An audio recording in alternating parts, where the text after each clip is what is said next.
Now that our broccoli is all cut, our onions are starting to sizzle as well, so we're going to add our pepper strips.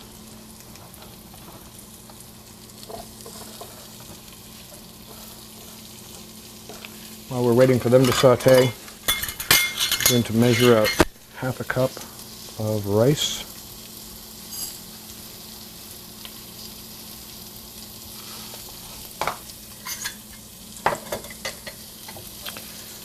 I'm going to add the tomatoes next because they're a little juicy, so if we're running low on oil, that will keep everything from scorching.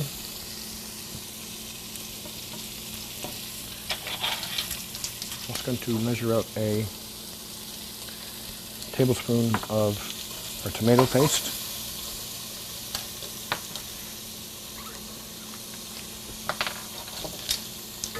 And about a half a tablespoon of our Worcestershire.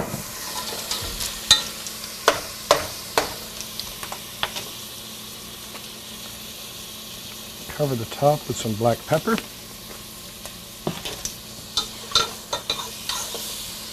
And then we'll stir to incorporate the tomato paste and the Worcestershire.